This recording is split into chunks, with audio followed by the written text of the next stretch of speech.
pleasure to host Dr. Norbert Gaillard. His latest book is called Country Risk, The Bane of Foreign Investors, which can be described as a manual that defines what country risk is, its components and indicators. And for the unaccustomed, country risk is the risk of a country defaulting on its debt, and more generally, the risk associated with investing in specific regions or countries. So welcome, and let's go straight ahead with the first question, which is what are the three main concepts of your book?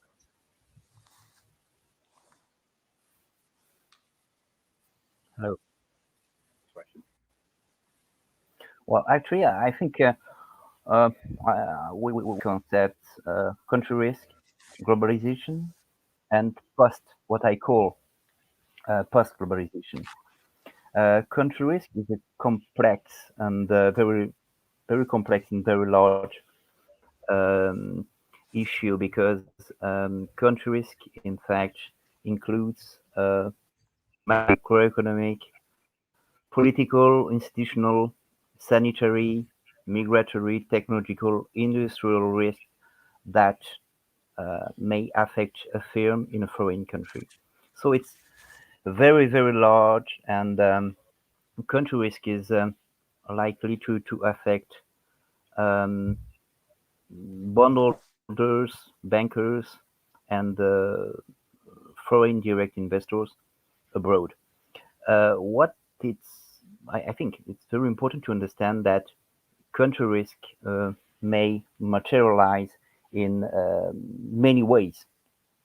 Uh, I mean that a foreign investor uh, may suffer from financial losses, of course, but there may be also a threat to the safety of its consumers, its clients, and its own employees. So I think people must realize that it's a pervasive risk for investors, and even we have some illustrations showing that um, an investor may also suffer from reputational damages abroad. So it's very tough.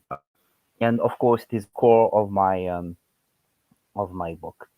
Um, the second concept is I think people are familiar with that. It's of course globalization, and I think I don't need to develop this point. Uh, on the contrary, I will insist on the third concept, which is what I call post globalization, and it's very important to understand this concept. Well, I'm not sure about that, but we may be uh, shifting to a new era, what I call post-globalization. Well, so if I had to define post-globalization, I would say that post-globalization is um, a new a new international business environment where there remain some forms of interdependence in the economic, financial, technological, migratory fields between states and their companies, their firms, whose strategic and political ambitions and interests are converging, or at least are compared. I think it's very important because after more or less 3, 4 decades of globalization, okay, let's say it's in the 1980s, we have witnessed some form of extreme forms of dependence. And following the Chinese American tensions, following the COVID-19 pandemic, many policymakers have understood that it may become very, very urgent to revise the way globalization is organized. And that's why I think we may to enter a new era, what I call post globalization.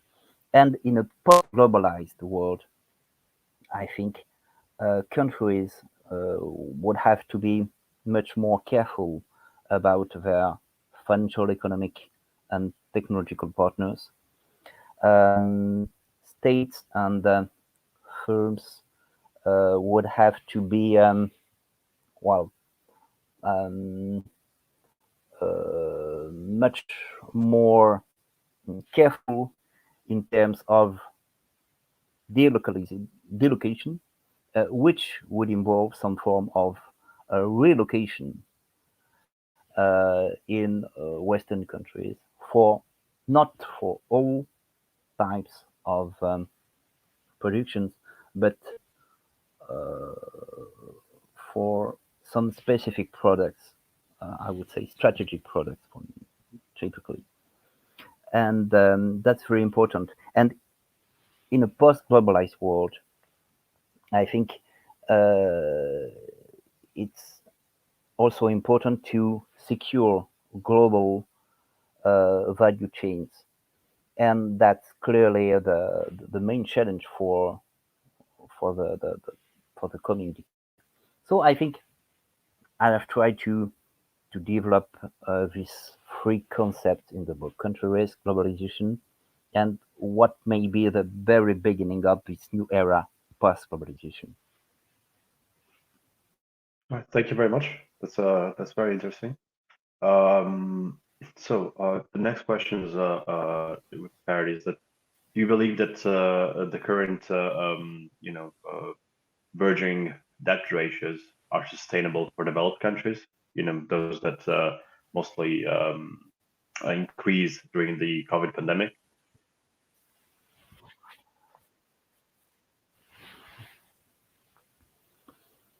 Well, I think debt is, of course, one of the key issues for the coming decade too. Um, I think that beyond the pandemic problem, and before, even before the pandemic in 2018, 2019, we had a problem with public and private debt. Um, it's a very and key, like very threshold. For instance, say the GDP to sorry the public debt to GDP ratio, for instance, there is no threshold beyond which we could say, okay, no, it's too risky. We cannot go on leverage. We cannot go on borrowing on international capital markets and so on. It's not that simple. First, because the financial and economic position is very different when you consider emerging countries on the one hand and industrialized countries on the other hand. And of course, if you had to assess credit risk and sovereign risk for a specific country, first you would have to discriminate between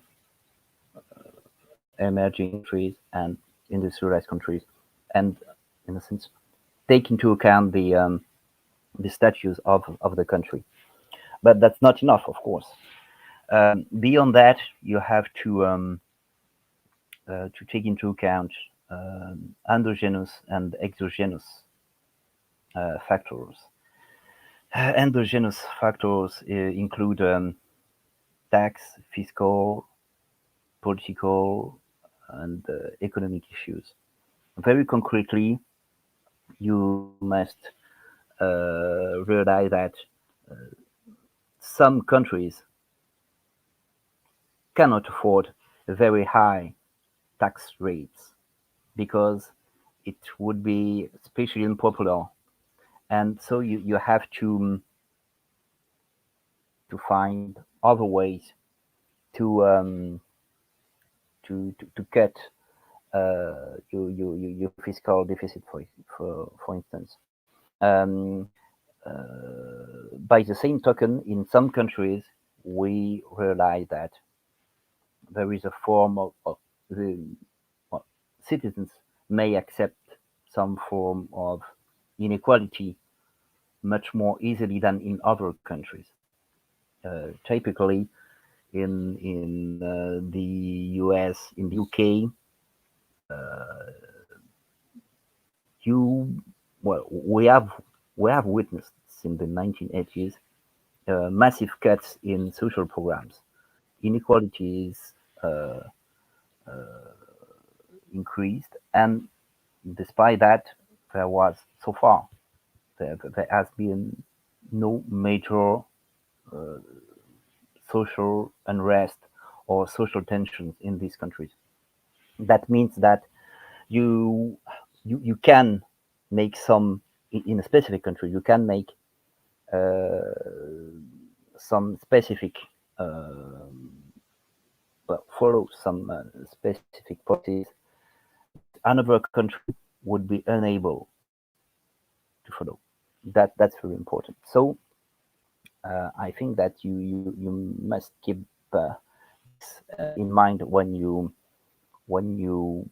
implement tax, fiscal, or economic policies.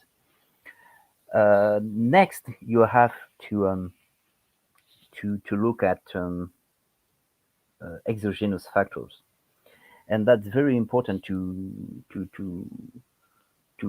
well, I think that's very important because you may realize that overnight one country may suffer a sudden lack of confidence because the international business climate is changing very quickly.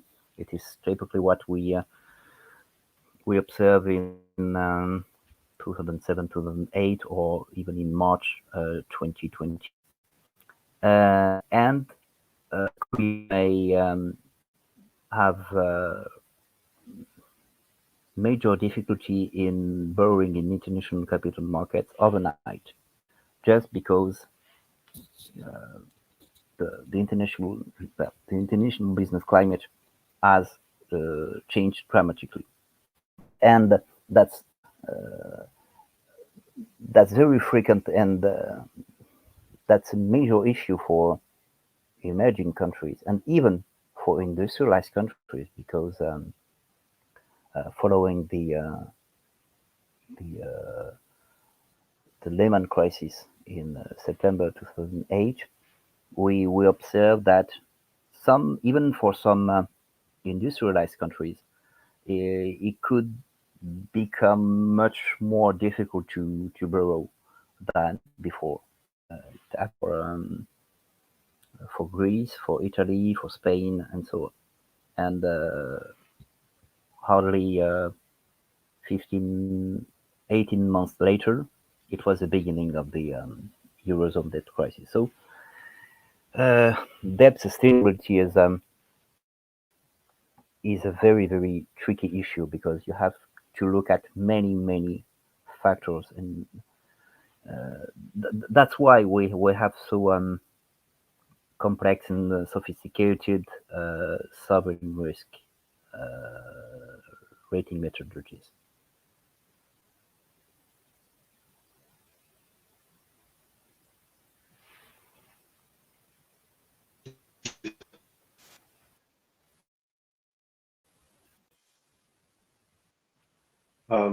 Madonna, I think we cannot hear you. Sorry, Yeah, I didn't turn on the microphone. I realized that yeah, I was the only person here who doesn't work in finance because I'm more on the legal part of stuff. And I was just wondering, what is your definition of globalization? Like, what do you think are the main points to observe? Because, like, I know that in many different disciplines, globalization is something else, and like there are different definitions or different aspects that are studied. So I was just wondering what you thought yes. about globalization. Well, I think globalization is not a new concept, and I mean that even in the 1980s, it was not that new because there was a first wave of globalization in the last quarter of the 19th century. So it's not new, but I think I would define globalization as um, um, an economic financial system uh, that um, enables uh, economic players to move all around the world, to rationalize um, and to globalize supply chains. That's also a system where there are much more opportunities for international firms to export and import, to invest abroad, to develop partnerships with other firms all around the world, and globally, an opportunity to outsource all around the world to increase profitability and to increase productivity. And I think that's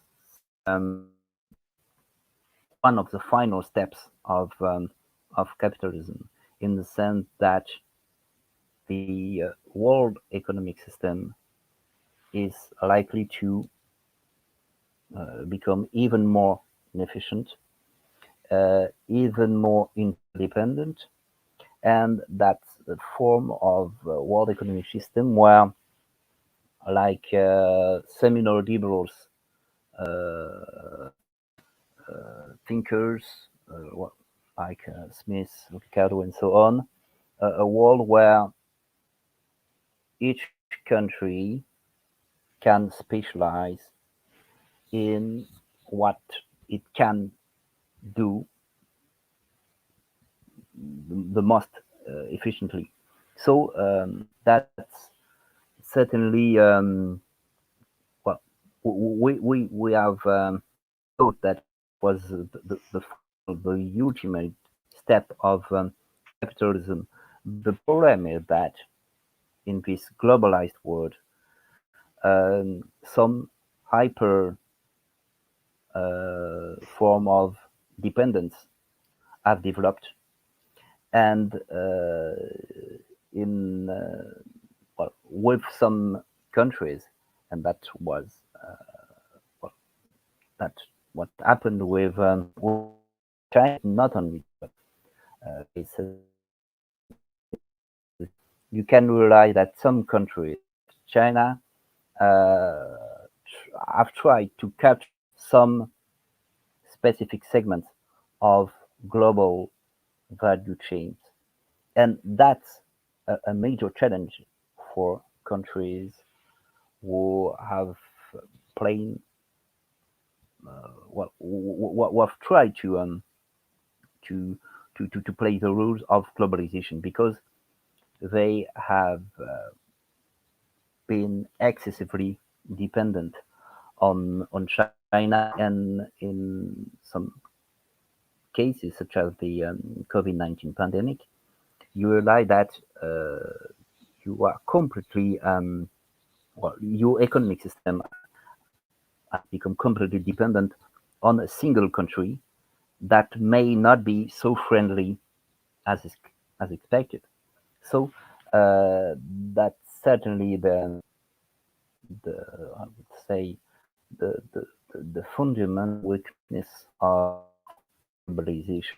The fact that this form of dependence um, has certainly gone too far and has included some states that have much more than economic or trade ambitions, and that's typically that's what we call geoeconomics.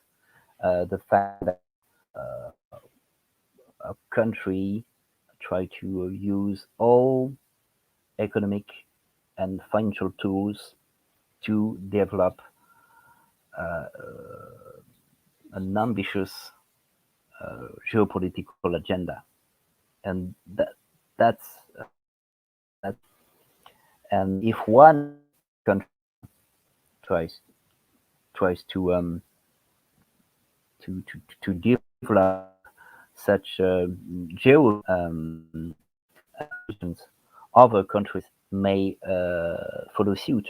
That's what happened with former President Trump, and so you realize that you leave globalization, you leave uh, a logic of friendly interdependence, and you may enter a sort of vicious cycle where you have no more, there is no more partnership, but rather some form of predatory uh, strategy. Of course, that's a big issue, and we are just beginning to think about this new world, to shape globalization and reshape multilateralism too.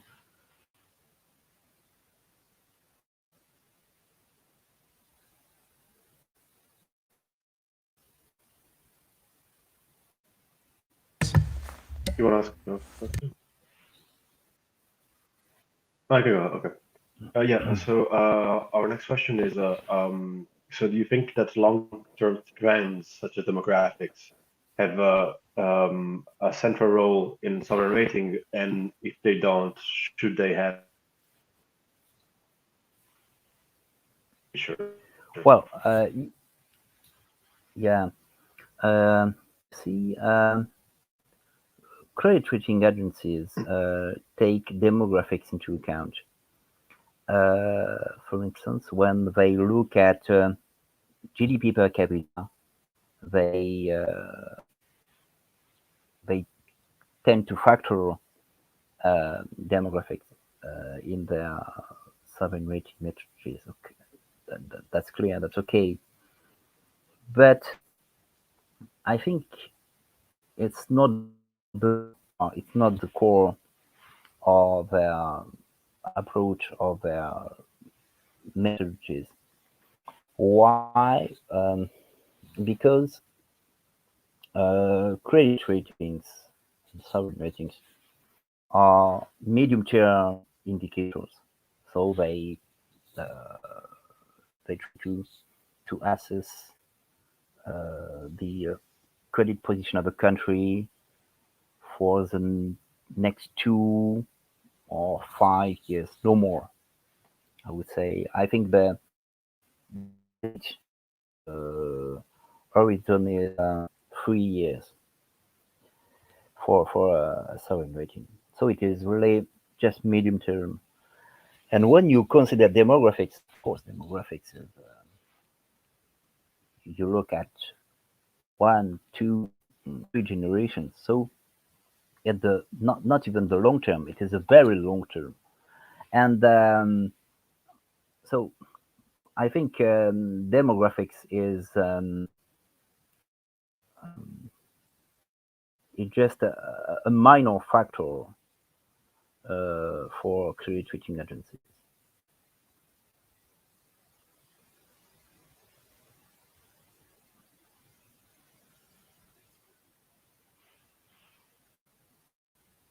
But do you think that? But I mean, given that like that, a shrinking population would mean an erosion of a tax base, right? So an erosion of a tax base will also mean less tax income coming into the country. Ceteris paribus. Um, wouldn't that lead to a worsening of the debt ratios?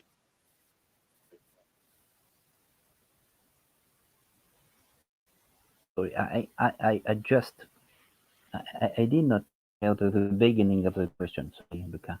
Oh yeah, no. What I mean is that you just said that demographics should not have a central role. But let's say that a country like Serbia, that is whose population is currently shrinking at quite a fast rate. I mean, a shrinking less equal, uh, wouldn't that increase also deficit and therefore debt in long term, all else equal, of course. Well, there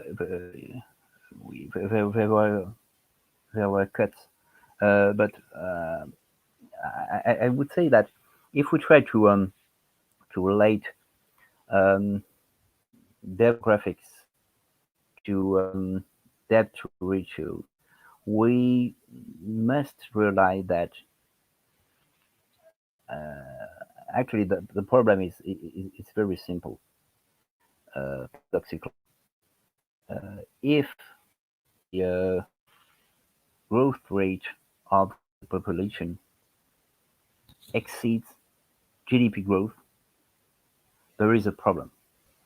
This is a major problem, and we can conclude that the the country is likely to have financial and economic problems in the medium long term.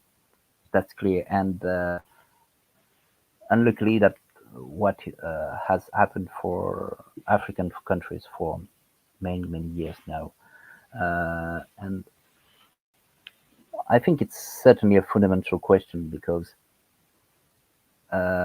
unless, well, I really think that you cannot increase your standard of living in the medium long term if you cannot control the growth of the population. I think that's fundamental. And if you look back at some Asian countries, and if you look at the growth of the population, let's say, I think I have two interesting examples in mind: Thailand and the Philippines. And in the 1950s, countries had quite similar GDP per capita figures. But in the past six decades, um, the growth of the population in Thailand was significantly lower than the growth of the population in the Philippines. Out this crazy was that Thailand managed to thrive much much better than the Philippines. Of course, there are other factors such as politics, um, social factors, and so on. But I think concretely that one of the factors that may explain that a country like Thailand did much better than the Philippines. So I think demographics is very important, and we must also that China managed to reach double digit GDP growth rate between the yes for almost 3 decades, partially because Deng Xiaoping and other Chinese leaders managed to control birth in the country. That was crucial. Uh, I think it's a key route to draw for many developed countries. I had a question to connect to the question that people have been asking us on Twitch, because we've got two friends who are watching us on Twitch, and they've been asking what are the important factors for country risk. And I was wondering, like in an example like Poland, like if we take Poland as an example, I recently talked to friends in Poland, and they said that Poland has 6% of inflation rate. At least that's what official figures say. And I was just wondering, like, how important is inflation in country risk? Just it's a question. It's a layman question because I don't work in finance, but I was just curious to know. Well, you see, until the well, let's say until 2015, 2016, so until very recently, very few countries in the world had an inflation rate exceeding 10%. The few exceptions were Venezuela, Zimbabwe, and other countries with major economic, financial, and political problems. What is happening now is clearly a resurgence of inflation. We don't know how long it will last. That may be too early to make a final statement, but I think that you say Poland with a six something around 6% inflation rate. Estonia and Lithuania or Latvia may post even higher inflation rates for the present years. So, okay, I think part of these high inflation rates are well, they are partly transitory because of shortages, because of slow reorganization of global value chains and so on. But I think that you if we really enter a post-globalized world, as I said, I think we may experience a persistent high inflation rate for the next 5, 10, 15 years. That's very important. And uh, next, how do you factor that in sovereign rating methodologies? Or you see, it's very Excuse simple me, Dr. because Gaillard, but until what do yeah, you mean by high inflation rate? Like over 2%? yes, yes, that's a good question. I would say that if we consider the globalization standards, a high inflation rate is certainly an inflation rate exceeding 3 or 4%. Pretty high, I would say. Beyond the 3 4%, it's pretty high. If we keep in mind that we are still in the globalization era, beyond 10%, it's really it's high, and of course hyperinflation. That's clear. But it's beyond 10%, it's really high. If we have in mind globalization standards, so until recently it was very clear, very simple. If your inflation rate was below 3 4%, was okay. If it was above 4 3 4%, it was a source of concern for investors, for credit rating agencies, and so on. And beyond 10%, it was a potential problem and major problem. But today, the rules of the game may be changing, and inflation is rising in most countries in the world. Look at the United States, we may have something like 5, 6, 7% this year. We don't know because we look at monthly and weekly data. That's crazy. And we don't know. So, in this context, a 6% inflation rate may be a new standard. Maybe a new standard if we are entering this post-globalized world. So that's really important. We don't know yet if it is really transitory or if it may last longer than expected. Or okay, but so far, just look at France.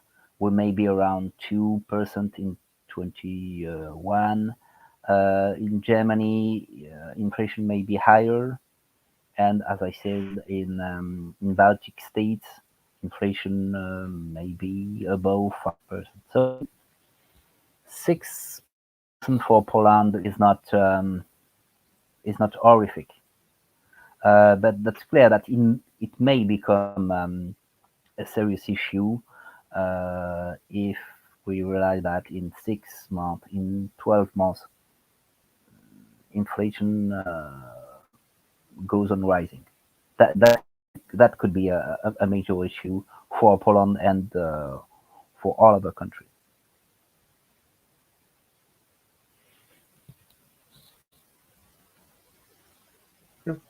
Do you have any other questions, Madame?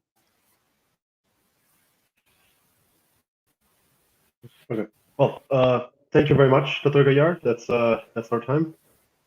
Thank you for coming, and we hope to see you soon again. Thank you so much. Maybe next time you write another book, let us know. Thank you. Thank you so Lucas. much. Thank you, Madame. Bye bye. Bye bye. Have a good day. Bye bye.